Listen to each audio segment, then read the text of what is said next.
Hi, my name is Ashton Edwards, and this is presentation 2. I chose to do this presentation on case 3.6, Bennie and the Jets. To give a brief background to this case, Bennie is an accounting manager at Jet Energy Company and has been so for 2 years. Jet Energy Company obviously provides energy services to about 7 million customers in the southern states, and they're regulated by the state, and because of that, they can't have a rate of return greater than 12.5%. If they do, the state will require that they slash their prices for their customers.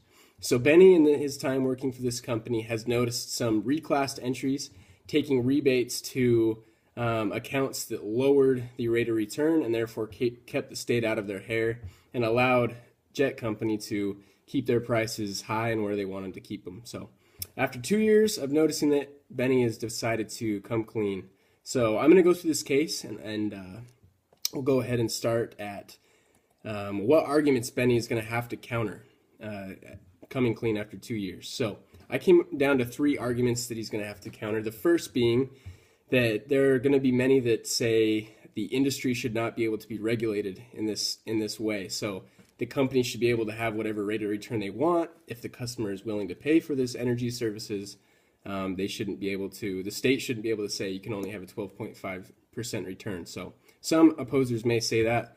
Some may also argue that rebates are different than regular operating income and that Jet Energy Company should be allowed to put these in non-operating income categories.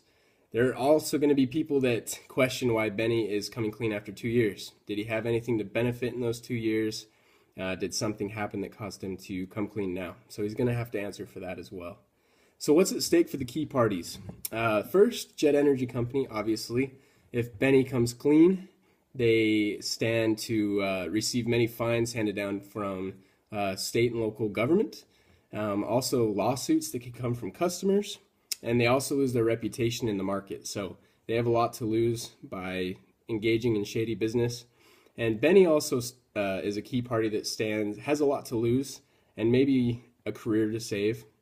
He will enter into a reputation crisis at his current employer, but who knows how this is going to affect him down the road. So what levers can be used against those who disagree with Bennie? The first lever is all those who are involved in this scandal face potential jail time and severe punishment and backlash. So accountants are breaching a well-known professional conduct that based off of trust. So there's a lot of leverage that Bennie can use there. Bennie can also leverage the fact that coming clean now and being honest to the market now may save the company from going down a rabbit hole they can't come back from. If they come clean now, there's still a chance of maintaining their reputation and saving some face, even though they probably will still face fines. So what are the most powerful and persuasive responses to the rationalizations? This is the advice I would give to Bennie if I was a friend of his or put in a similar situation.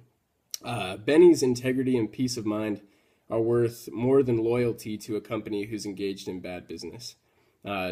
Bennie, he doesn't need to feel enslaved by this company. He should be able to feel proud of himself at the end of the day and should be able to feel like he kept his code of conduct as an accountant. He can also know that according to the FASB's mandates, rebates are to be treated in such a way that they affect operating income. So it is an accounting rule that rebates be treated in such a way. And the last part is adherence to the accounting code of conduct will only affect Bennie in a positive way throughout his career. So if he does come clean, if he does shed light upon Jet's misdoings, other companies may see that and really, really admire what he's done, and it may even propel his career further. So he doesn't stand at a lot to lose, maybe at his company now, but in the long term, he has lots to gain.